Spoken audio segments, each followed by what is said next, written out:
Too much of a good thing. People say that's a bad thing, but to me, that doesn't make any sense. If something is good, I want lots of it. I want it for breakfast, lunch, and dinner. I want it in every possible color. I want her in every room of the house, and in this case, I'll take it on my console, my iPad, and hell, why not, even my Nintendo DS.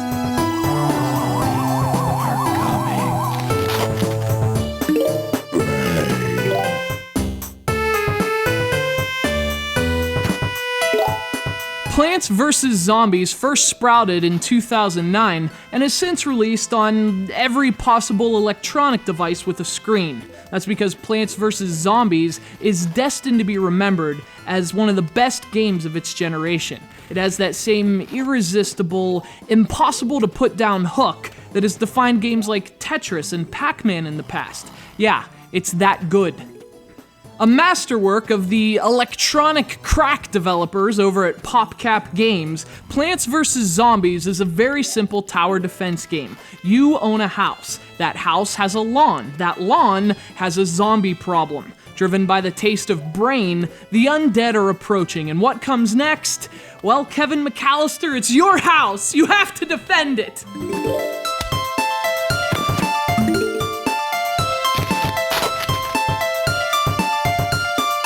Of course, as the title suggests, you do that by landscaping. You place plants in the yard and their natural defenses keep you safe in your house, and by extension, your brain safe in your skull. There are almost 50 different plants to discover, each with a unique ability to aid in your quelling of the zombie threat.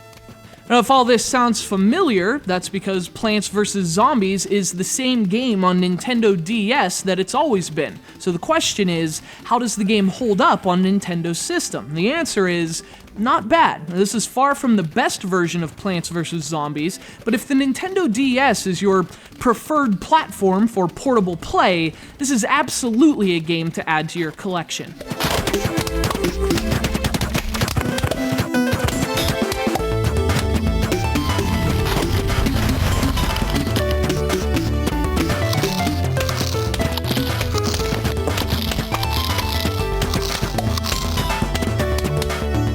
So what's here that's different from past versions? Well, not much. That's one of the problems. If you have Plants vs. Zombies on any other platform, there's nothing here to make the DS version worth a purchase, aside from a few new mini-games. This is more to reach out to new players, so it has the same core game with the multiplayer modes from the Xbox Live version. Of course, the nice thing about Plants vs. Zombies on the Nintendo DS is that it also supports single-card multiplayer, which is always a great and appreciated addition.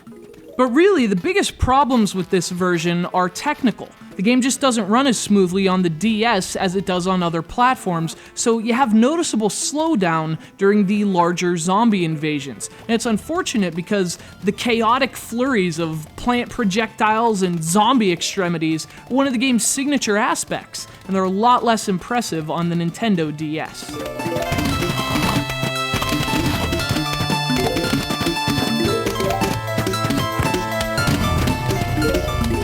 Now, issues with animations and frames may not seem that important for a game like Plants vs. Zombies, but when you consider that the game runs perfectly and with much better graphics on an iPhone, and for a fraction of the cost, there's something a little sour about paying the cartridge tax for what is basically an inferior version.